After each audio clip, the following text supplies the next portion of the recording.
For me as a Palestinian, on October 7th, I'm gonna be honest with you. I'm gonna let it loose.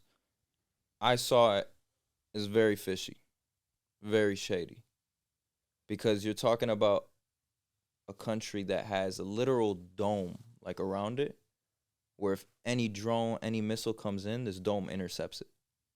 It's like the most sophisticated military thing in the world. This is Israel.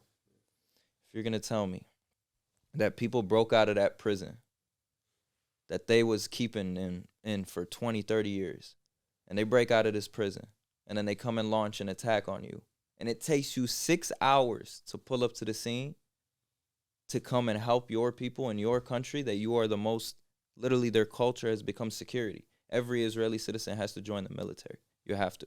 Every Israeli, like Jewish Israeli, you have to join to keep your citizenship. So their culture has military in it. If you're going to tell me it took 6 hours for y'all to pull up and deal with this, there's something shady about it. So for me, this is how I make the statement. October 7th, I condemn every single innocent life that was killed. But then at the same time, I'm going to ask Israel, who was killed? If I was speaking to Israel, who was killed? I condemn any innocent life, but who was killed? The first day, they said 40 babies. So now you got to think, as a global people, all of us in the room right now, if you heard that a group of people killed 40 babies, not just that, they said they were beheaded, you would think this is some fucked up shit. Palestinians, already, you've dehumanized them. You've said that they have decapitated 40 babies. Okay, so what happens? The next day, people are like, yo, this didn't happen.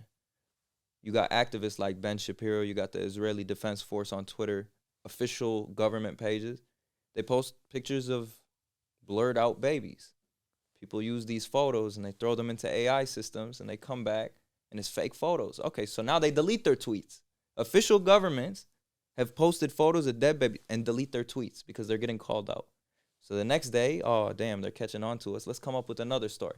All right, it wasn't 40 babies, but it was a group of babies. Okay, just provide the evidence. Everybody's waiting. Yo, we're going to condemn it. Palestinians and even the Muslims in the Muslim faith, in times of war, you're not allowed to touch children. You're not allowed to touch women. You can't touch places of worship. This is like a known law. If you ever see a Muslim group that's doing these things, they're going completely against Muslims. Muslims have like taken them off the map. But now I'm asking, so 40 babies. Joe Biden comes out and he says, I've seen photos of the 40 babies. So the population is like, yo, let's see them. We want to see them. The White House realizes Joe Biden made a mistake and they come out and say he never saw photos of the 40 babies. Not only that, okay. So now they make another story. First you say they killed babies. Now they raped women.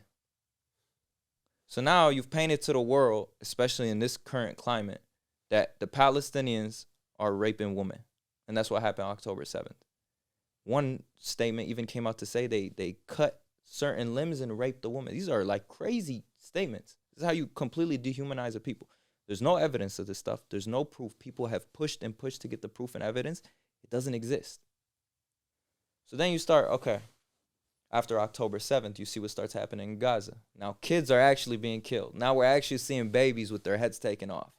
Now we're seeing women in the Palestinian prison systems getting released and saying they were raped, and there's evidence of the rape. Now all the things that have been accused on the Palestinians in the past 2 months have happened to the Palestinians, and we're still talking about something that happened October 7th. If I were to go on something like Piers Morgan, or I was to go on some news outlet, the first thing they ask me, not about the Palestinians, like y'all is real ones. Y'all asking me, y'all trying to get information. The first thing they'll ask me is, do you condemn what happened October 7th? That's like tuning into the Game of Thrones at the last season and then looking at the bad guy and saying, oh, the bad guy's good. You got to watch all the seasons to get a good perspective. This shit started 75 years ago. It didn't start October 7th. So that's the part that messes me up. Is like there's a lot of deception going on, and Palestinians have gotten to the point where it's kind of annoying even as a Palestinian. When I open my Instagram, it's just dead babies. It's just evidence because these people want to document what's going on. If they get erased, they have to document everything. Whereas the other side has this power and control, but provides no evidence and makes the claims that they are doing to the Palestinians. And that's why you're always in a place where you got to give so much insight and so much thing on the conflict. Because, for example, if you were to hear that October 7th story and that was your first time hearing about Palestine, Yo, they killed 40 babies. Yo, they don't deserve a land. Yo, they raped a woman. They don't deserve a land. Right. These things didn't happen. What really happened October 7th? We still don't know. We don't know. That's a crazy concept. People are getting bombed for something we don't necessarily know. First, they said 1,400 people were killed. Then they brought it down to 1,200. Then they released a list, and the whole list was military. Now, I condemn any innocent life, but if you're occupying and oppressing the people and they kill your military, technically that's justified. Technically, that's war. That's what they say that they're doing to Gaza.